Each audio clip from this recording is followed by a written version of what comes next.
Selamat berjumpa, saudara sekalian.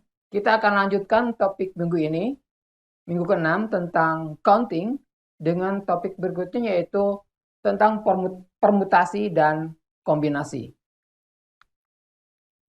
Capaian pembelajaran untuk subtopik ini adalah yang pertama bahwa setelah mengikuti kuliah ini diharapkan Anda dapat menjabarkan teori tentang permutasi, kombinasi, dan binomial coefficient. Kemudian tentunya dapat menyelesaikan persoalan-persoalan terkait dengan ketiga subtopik tersebut. Baik, kita mulai dengan permutasi. Permutasi adalah sebuah proses menyusun objek, ya. Kita misalkan punya objek yang berbeda, sebuah himpunan objek yang berbeda terdiri dari n buah objek.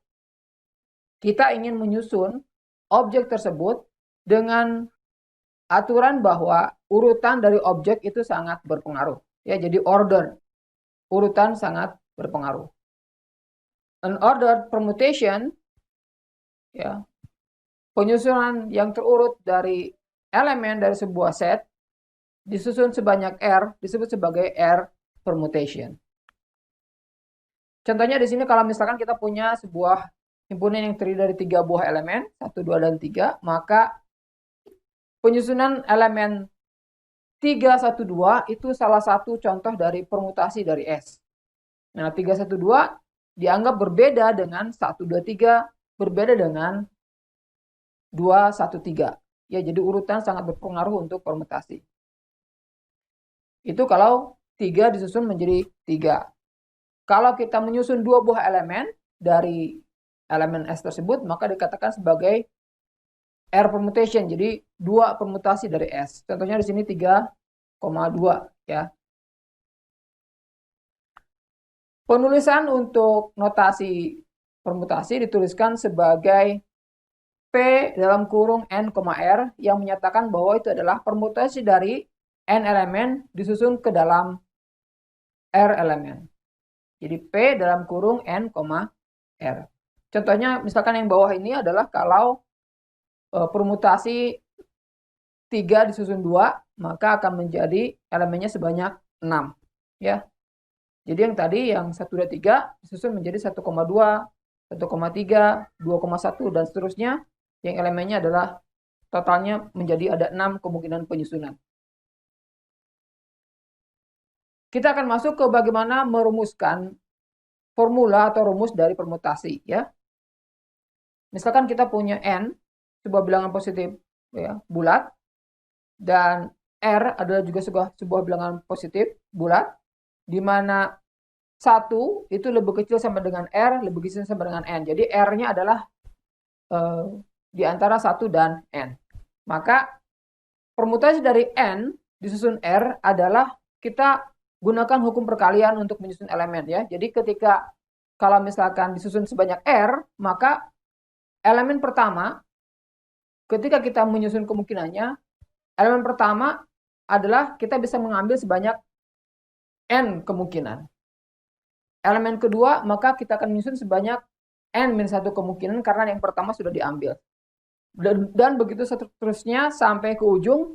Yang terakhir adalah untuk posisi ke R, kita ada kemungkinan mengambil sebanyak n kurang R ditambah 1.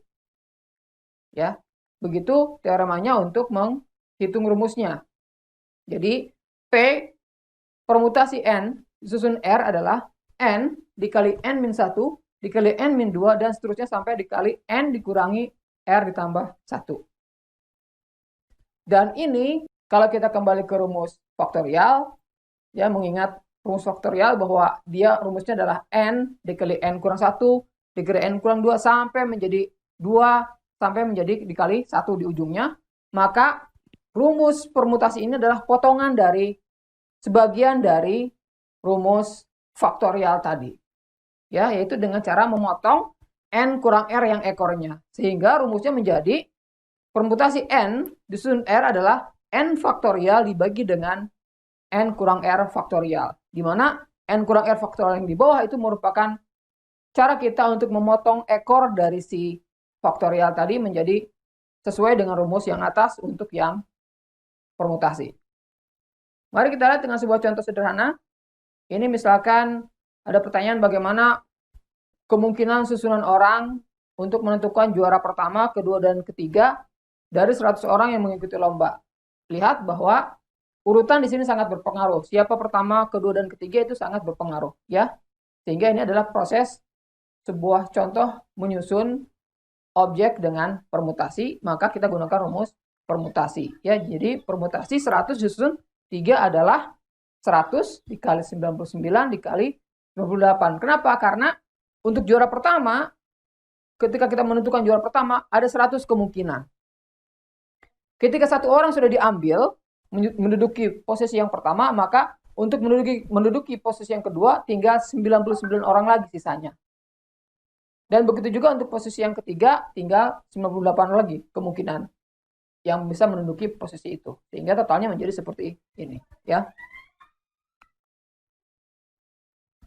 Contoh berikutnya ini kalau misalkan menyusun A, B, C, D, E, F, G, H, kita ingin salah satunya ada ABC, ada stringnya, ya. Jadi ABC dianggap sebagai sebuah objek. Sehingga yang A, B, C, D, E, F, G, H tadi itu kita susun dianggap menjadi hanya menyusun 6 elemen saja, dan jawabannya seperti yang di bawah, ya. Menyusun ke dalam 6 elemen dari ABC satu komponen, D, E, F, G, H komponen yang lainnya. Menjadi menggunakan rumus perkalian. Berikutnya kita akan masuk ke kombinasi. Nah, berbeda dengan permutasi, kalau dalam permutasi urutan adalah sangat berpengaruh, maka dalam kombinasi urutan tidak berpengaruh. Jadi pemilihan objeknya, penyusunan objeknya hanya melihat objek mana saja yang terpilih. Ya, ini sama halnya dengan membuat sebuah subset, ya, subset anggota himpunan bagian dari sebuah himpunan. Nah, penulisan kombinasi seperti ini dituliskan dengan CNR, artinya kombinasi N disusun R. Ada juga yang menuliskan dengan yang seperti yang di bawah, itu pakai tanda kurung dan N-nya di atas, R-nya di bawah, itu juga untuk menyatakan kombinasi. Kita lihat dengan sebuah contoh, misalkan ini ada sebuah himpunan S dengan elemennya A, B, C, D. Kita diminta untuk membuat kombinasi dengan menyusun 3, ya, kombinasi 3. Contohnya di sini adalah ACD merupakan sebuah kombinasi dari ABCD itu, dan ini akan sama dengan DCA, jadi dianggap sama, ACD dengan DCA sama karena ini adalah kombinasi tidak memperhatikan urutan, ya, urutannya tidak diperhatikan, pokoknya adalah subset dari himpunan tersebut yang elemennya adalah 3. Kemudian contohnya adalah untuk kombinasi 4 disusun 2, ya, N-nya 4 disusun 2, maka dia anggotanya menjadi 6. Kenapa? Karena kalau kita punya 4 elemen tadi yang atas ABCD, kita susun menjadi 22, maka akan menjadi seperti yang bawah, ya. AB, AC, AD, BC, BD, dan CD. Karena AB anggap sama dengan BA, ya. Jadi ada elemennya adalah 6. 6 sub himpunan dari ABCD yang komponennya, elemennya ada 2 anggotanya. Kita akan masuk ke penulisan formula dari kombinasi. Ya, misalkan kita punya ada N, R, dan 0, di mana R itu masih lebih kecil dari N tetap, ya, antara 0 dan N. Maka kombinasi N disusun R adalah N faktorial dibagi dengan N kurangi R faktorial dikalikan R faktorial. Rumus ini dari mana? Rumus ini diperoleh dari perumusan ulang mengenai permutasi, ya. Kita lihat bahwa untuk permutasi sebenarnya ketika kita melakukan permutasi dari N objek disusun ke dalam R elemen, itu sama halnya dengan melakukan 2 hal. Yang pertama kita melakukan kombinasi dulu, ya. Kita mengambil sebanyak R elemen dari himpunan yang ada dari N, kita ambil R. Kemudian yang R ini kita acak dengan memperhatikan urutan. Jadi di permutasi R disusun R. Sehingga urutannya menjadi 2 pekerjaan. menggunakan rumus perkalian. Pekerjaan pertama adalah mengkombinasikannya, N disusun R. Pekerjaan kedua adalah melakukan permutasi dari R yang sudah dipilih ke dalam R. Sehingga total permutasi N disusun R adalah kombinasi N disusun R, kemudian dikalikan dengan permutasi R disusun R. Ya, jadi permutasi kita bisa kita rumuskan ulang seperti ini, sehingga kita otak-atik untuk memperoleh kombinasinya kita bagi. Menjadi seperti yang di bawah, bahwa kombinasi N disusun R adalah permutasi N disusun R dibagi dengan permutasi R disusun R. Dan hasil akhirnya seperti yang sebelah yang kanan menjadi sama dengan yang atas. Ini contoh untuk kombinasi. Pertanyaannya adalah how many poker hands of 5 card. Jadi mengambil kartu dari kartu poker, ya, yang ini menyusun 5 kartu, ya, dari 52 kartu yang ada.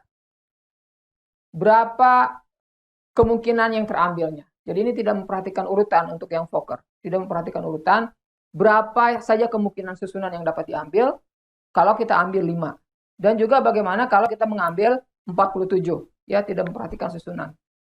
Nah, kita lihat bahwa urutan tidak berpengaruh, maka ini adalah soal kombinasi. Maka kita gunakan rumus kombinasi, ya. Kombinasi 52 kartu disusun 5 menjadi rumusnya seperti itu, dan hasilnya adalah seperti ini, 2 juta sekian. Dan kita lihat bahwa sebenarnya nilainya akan sama dengan 47 mengambil 47 kartu dari 52, ya, karena 47 adalah sisa dari yang 52 dikurangi 5, ya.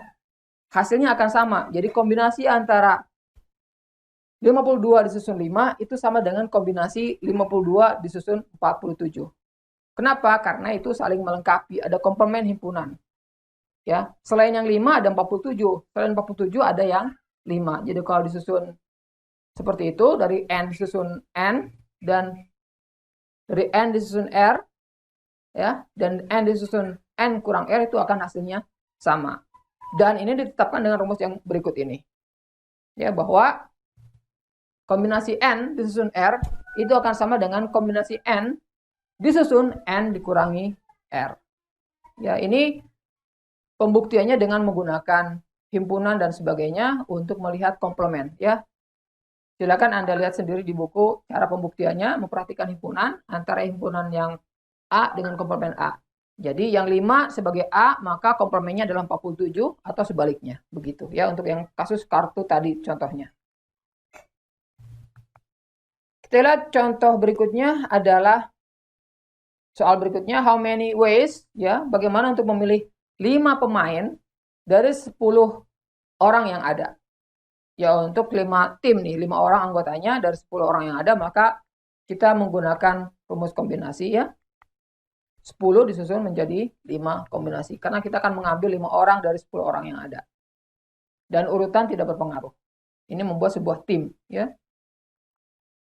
Contoh berikutnya, kalau misalkan ini untuk memilih astronot. Ada 30 astronot, kemudian ada kita mau memilih 6 dari 30 itu, sama kita gunakan 30 disusun 6 dengan rumus kombinasi.